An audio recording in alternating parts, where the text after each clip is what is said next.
السلام علیکم، میرا نام سبین ہے، میں 4th کلاس کی اردو کی ٹیچر ہوں۔ لاسٹ ٹائم بچوں ہم لوگوں نے سبق نمبر 4 پوسٹر مقابلے میں کول کی شرکت کے بارے میں پڑھا تھا۔ آج ہم لوگ نظم پڑھیں گے اور نظم کا نام کیا ہے؟ شہد کی مکھی۔ نظم کسے کہتے ہیں؟ نظم کے معنی ترتیب دینا اور موتیوں کو لڑی میں پرونے کے ہیں، ٹھیک ہے۔ اور اس نظم کو لکھا کس نے؟ شاعر کا کیا نام ہے؟ شاعر کا نام ہے علامہ اقبال۔ علامہ اقبال کا نام تو آپ نے بچوں پہلے سنا ہوا ہے نا۔ علامہ اقبال کون ہے؟ علامہ اقبال ہمارے قومی شاعر ہیں، ٹھیک ہے۔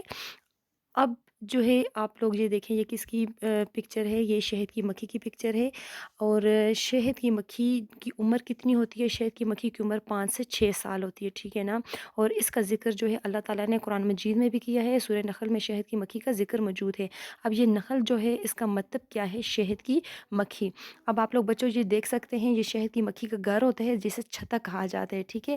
اب یہ شہد کیسے بناتی ہیں؟ سب سے پہلے شہد کی مکھی جو ہے وہ باغ میں آتی ہے، یہاں سے پھولوں کا رس چوستی ہے اور یہاں پہ چوستے ہوئے اپنے گھر جاتی ہے۔ اور اس کے گھر کو کیا کہتے ہیں؟ چھتا کہتے ہیں۔ اور یہاں گھر جا کے ان پھولوں کے رس کو کیا کرتی ہیں؟ اگل دیتی ہیں، ٹھیک ہے، اور ان سے شہد بناتی ہیں۔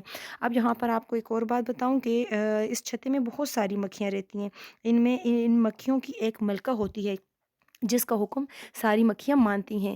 تو یہ ملکہ جو ہے باغ میں پھولوں کا رس چوسنے نہیں جاتی، بلکہ اس کا کام کیا ہوتا ہے؟ صرف وہ چھتے میں انڈے دیتی ہے۔ ملکہ کا کام انڈے دینا ہوتا ہے، ٹھیک ہے نا۔ اور باقی مکھیاں جو ہیں وہ باغ میں جا کر پھولوں کا رس چوستی ہیں، ٹھیک ہے۔ اب وہ جو ملکہ ہوتی ہے وہ ایک دن میں کتنے انڈے دیتی ہے؟ تقریباً 1500 انڈے دیتی ہے، ٹھیک ہے۔ اور اسی سے اب بچوں شہد کتنا میٹھا ہوتا ہے نا، میٹھا ہوتا ہے کہ نہیں ہوتا؟ تو اب اس میں یہ مٹھاس کہاں سے آتی ہے؟ یہ ہمیں ایک حدیث سے پتہ چلتا ہے کہ ایک مرتبہ مکھیوں سے حضور صلی اللہ علیہ وآلہ وسلم کی گفتگو ہوئی۔ نبی پاک صلی اللہ علیہ وآلہ وسلم نے شہد کی مکھی سے پوچھا کہ تو شہد کیسے بناتی ہے؟ تو شہد کی مکھی نے کہا کہ میں باغ میں جا کر پھولوں کا رس چوستی ہوں اور وہ رس چوس کر اپنے چھتے میں آ کے اگل لیتی ہوں اور اس سے شہد بناتی ہوں۔ تو نبی پاک صلی اللہ علیہ وسلم نے کہا پھر شہد اتنا میٹھا کیوں ہے؟ وجہ کیا ہے اس کی؟ تو ان مکھیوں نے کہا کہ ہمیں قدرت نے یہ سکھایا ہے، یعنی اللہ تعالیٰ نے یہ سکھایا ہے کہ جب آپ لوگ باغ میں پھولوں کا رس چوسنے جاؤ تو باغ سے لے کر اپنے گھر تک تم لوگ جو ہے درود شریف پڑھو، اور اس درود شریف کی برکت سے تم لوگ کا شہد میٹھا ہوگا۔ تو آپ لوگ دیکھیں کہ شہد جو اللہ تعالیٰ نے اتنا میٹھا کیا ہوا ہے وہ کس کی وجہ سے ہے؟ درود شریف پڑھنے کی وجہ۔ اب بچوں ہم لوگ اپنی ریڈنگ کی طرف آ رہے ہیں۔ شہد کی مکھی اس پھول پہ بیٹھی کبھی اس پھول پہ بیٹھی، بتلاؤ تو کیا ڈھونڈتی ہے شہد کی مکھی۔ اس شعر میں شاعر کہتے ہیں کہ شہد کی مکھی جب باغ میں آتی ہے کبھی اس پھول پہ بیٹھتی ہے کبھی اس پھول پہ بیٹھتی ہے۔ اب مجھے بتاؤ کہ شہد کی مکھی کیا ڈھونڈ رہی ہے، کیوں آتی ہے، کیا کام ہے گلزاروں میں اس کا، یہ بات جو سمجھاؤ تو سمجھیں تمہیں دنا۔ گلزار کہتے ہیں باغ کو، دنا کہتے ہیں عقل مند۔ شاعر کہتے ہیں اگر تم مجھے اس کے آنے کی وجہ بتا دو کہ باغ میں کیوں آتی ہے تو میں تمہیں دنا سمجھوں گا، عقل مند سمجھوں گا۔ کیوں باغ میں آتی ہے بتلاؤ تو جانے، کیا لینے کو آتی ہے یہ بتلاؤ تو جانے۔ شہد کی مکھی باغ میں کیوں آتی ہے، وجہ کیا ہے اس کے آنے کی، یہ بتاؤ، ہم جاننا چاہتے ہیں کہ اس کے آنے کا مقصد کیا ہے۔ بے وجہ تو آخر کوئی آنا نہیں اس کا، ہوشیار ہے مکھی اسے غافل نہ سمجھنا۔ شہد کی مکھی باغ میں ویسے تو نہیں آتی، شہد کی مکھی بہت چلاک ہے، اس کو بے خبر نہ سمجھو۔ بے سود نہیں باغ میں اس شوق سے اڑنا، کچھ کھیل میں یہ وقت گواتی نہیں اپنا۔ بے سود کہتے ہیں بے فائدہ۔ اب شاید کہتے ہیں کہ ویسے تو وہ باغ میں گھومنے پھرنے نہیں آتی، کھیل کود میں وہ اپنا وقت ضائع نہیں کرتی، یا پھر وہ پھولوں سے باتیں کرنے تو نہیں آتی، کچھ خاص کام کے لیے آتی ہے، اور وہ کیا ہے، کرتی نہیں کچھ کام اگر عقل تمہاری، ہم تم کو بتاتے ہیں سنو بات ہماری۔ شاعر کہتے ہیں تمہاری عقل اگر کچھ کام نہیں کر رہی، ہم تم کو بتاتے ہیں ہماری بات سنو کہ اس کا باغ میں آنے کا مقصد کیا ہے، کس کا، شہد کی مکھی کا۔ کہتے ہیں جسے شہد وہ ایک طرح کا رس ہے، آوارہ اسی چیز کی خاطر یہ مگس ہے۔ رس کہتے ہیں ار کو، آوارہ کہتے ہیں پریشان، مگس کسے کہتے ہیں، شہد کی مکھی کو۔ شہد ایک طرح کا رس ہوتا ہے، آوارہ یعنی پریشان اس رس کے لیے ہوتی ہے، کون ہوتی ہے، شہد کی مکھی۔ اس رس کے لیے شہد کی مکھی باغ میں آتی ہے، کس کے رس کے لیے، پھولوں کے رس کو چوسنے کے لیے باغ میں وہ آتی ہے۔ رکھا ہے خدا نے اسے پھولوں میں چھپا کر، مکھی اسے لے جاتی ہے چھتے میں اڑا کر۔ اللہ تعالیٰ نے اس رس کو پھولوں میں چھپا کر رکھا ہے، اور مکھی اس رس کو جب چوستی ہے تو کیا کرتی ہے، اپنے چھتے میں اڑا کر لے جاتی ہے۔ چھتا کسے کہتے ہیں، گھر کو کہتے ہیں۔ ہر پھول سے یہ چوستی پھرتی ہے اسی کو، یہ کام بڑا ہے اسے بے سود نہ جانو، بے سود یعنی بے فائدہ۔ وہ کیا کرتی ہے، ہر پھول سے یہ شہد کی مکھی رس کو چوستی ہے، یہ بہت بڑا کام ہے، اس کام کو بے فائدہ نہ جانو۔ مکھی یہ نہیں ہے کوئی نعمت ہے خدا کی، ملتا نہ ہمیں شہد یہ مکھی جو نہ ہوتی۔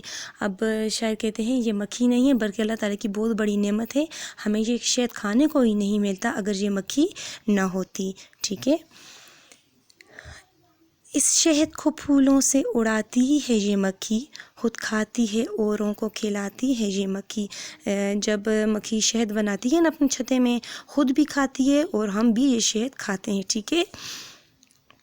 انسان کی یہ چیز غذا بھی ہے دوا بھی، قوت ہے اگر اس میں تو ہے اس میں شفا بھی۔ اب قوت کسے کہتے ہیں، طاقت، اور شفا کہتے ہیں مطلب اگر کوئی بیمار اسے کھائے گا تو وہ کیا ہو جائے گا، صحت یاب ہو جائے گا۔ شاعر کہتے ہیں شہد غذا بھی ہے اور دوا بھی ہے، یعنی شہد کو خوراک کے طور پر بھی استعمال کیا جاتا ہے اور دوائی کے طور پر بھی استعمال کیا جاتا ہے۔ یہ شہد طاقت بھی دیتا ہے اور شفا بھی دیتا ہے، یعنی تمام بیماریاں جو ہیں وہ ختم کرتا ہے۔ رکھتے ہو اگر ہوش تو اس بات کو سمجھو، تم شہد کی مکھی کی طرح علم کو ڈھونڈو۔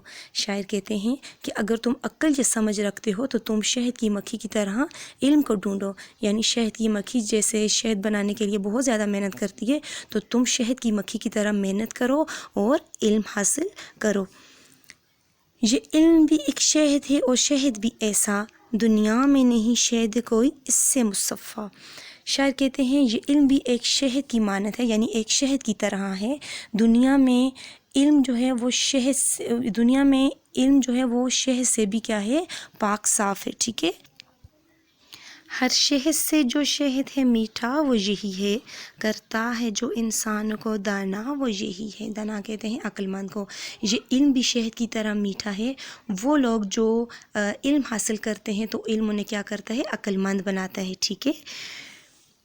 یہ عقل کے آئینے کو دیتا ہے صفائی، یہ شہد ہے انسان کا وہ مکھی کی کمائی۔ شاعر کہتے ہیں عقل مند انسان وہ ہے جو علم حاصل کرے، کیونکہ علم انسان کے ذہن کو کیا کرتا ہے، صاف کرتا ہے، ٹھیک ہے، اور انسان کو عقل عطا کرتا ہے۔ شہد جو ہے وہ تو مکھی کی کمائی ہے، لیکن انسان کی عقل جو ہے وہ کون صاف کرتا ہے، انسان کو دانا کون بناتا ہے، وہ کیا ہے، وہ علم ہے، ٹھیک ہے۔